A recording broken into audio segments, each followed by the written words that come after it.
Hello, Gravity. I am Joe Sanders, a volunteer leader at the Lynn Haven campus, and I'm really happy to be coming to you virtually at Gravity on this Wednesday night. So, I have a quick question for you. Do you ever feel like you're living in two different worlds?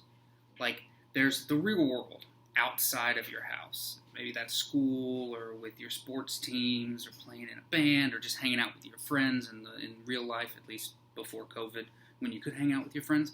And then there's your world at home. I think a lot of us tend to treat those two worlds very differently, and we act differently from one world to another. Like, I'll give you an example. At work, I am in charge of a lot of people and things. I'm kind of the boss. I'm not saying I'm a big deal, but when I talk, people listen. In fact, I give orders at work, and things happen. It just gets done. At home, I am decidedly not the boss. I am what you would call a girl dad. I have two beautiful daughters, Malin and Clara, and a wife that I adore, and they kind of control the house, if we're being honest. Probably the best example of this is the fact that we have a cat named Mylanta. Now, I don't like cats in general, and I didn't want this cat, but my girls wanted a cat. So we compromised, and I have a cat.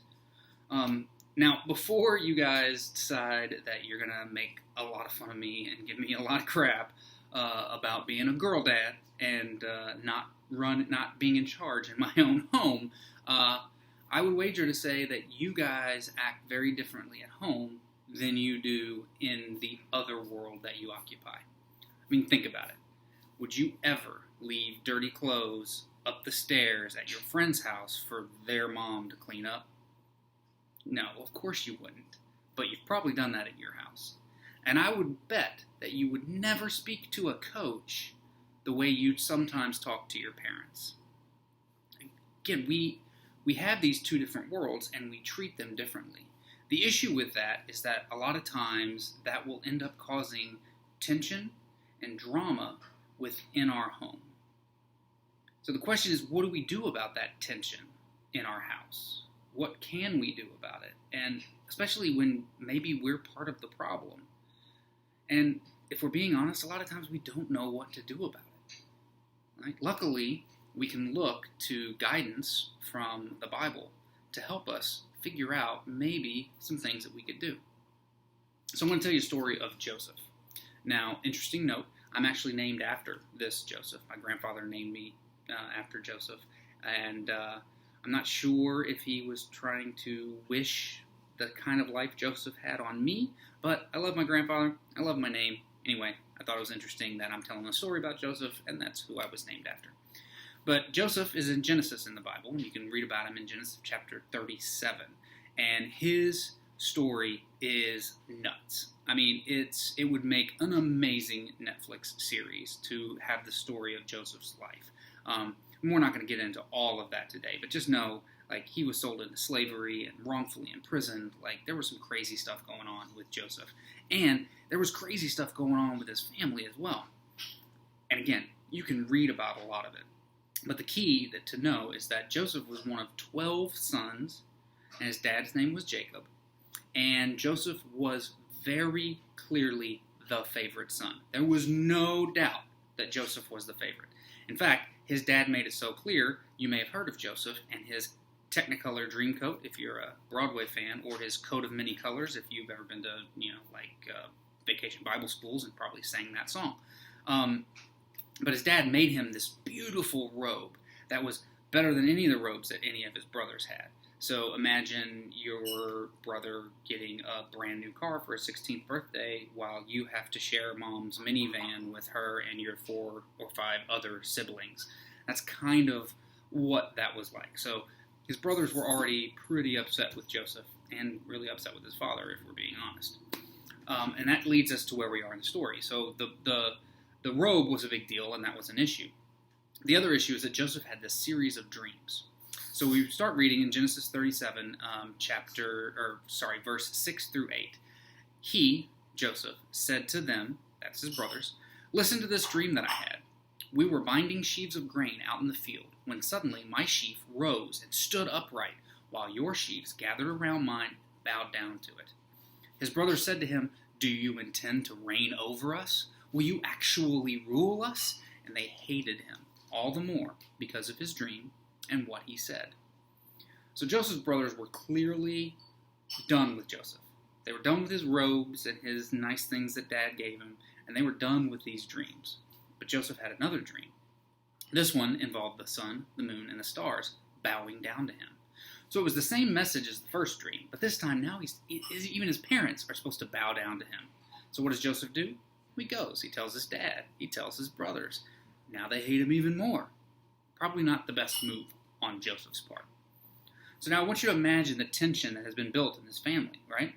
You got one dad, a dozen sons, one son who is obviously the favorite, and now this son is going around telling everybody he's got visions of them bowing down to him. Why would he do that? Well, he did that because he was living in two different worlds. His world at home, he was behaving the way we do with our own family sometimes. Joseph knew exactly how he was being treated, and he was not really aware of how that affected everyone else and how his actions affected everyone else in the family. And his family was pretty much the same way. I mean, his father didn't really consider how giving Joseph a robe that he didn't give everybody else would affect the family. So we read about this story because it tells us that families have always been complicated. I get it. Families are hard. Families were hard in Joseph's day too. But this story shows us that if we pay attention to how our actions affect the situations and others that we live with, then maybe we can be a positive influence in our household and help to resolve some tension. Because if you leave it unresolved, it's going to escalate into something bigger, which happens to Joseph, and you can read more about that if you continue reading his story. Point is that Joseph's family drama is not a lot different than yours. Maybe you're the favorite, or the angry one, or the quiet one. We all play a role within our families.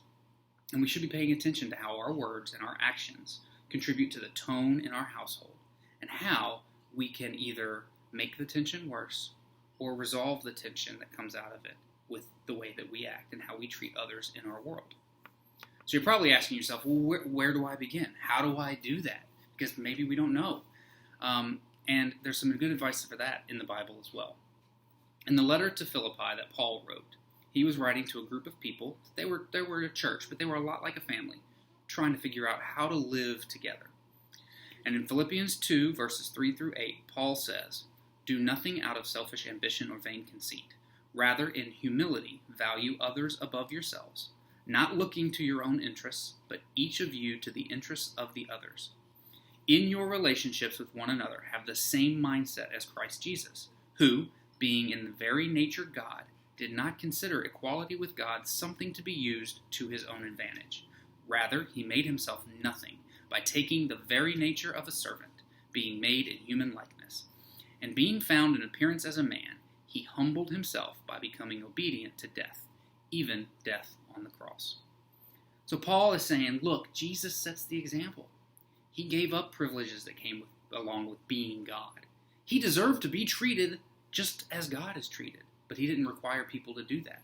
Instead, he chose to be compassionate and to serve others, even when they didn't deserve it. So Paul was reminding the church at Philippi and us that that's the kind of person that we should be to those around us. So the question is, how do we do that? Well, maybe we don't even know how to do that in our house. And it starts with thinking about who do you want to be and how do you want to treat others around you. But that's something you can talk about in your small groups. Anyway, have a great time, and we'll see you next time.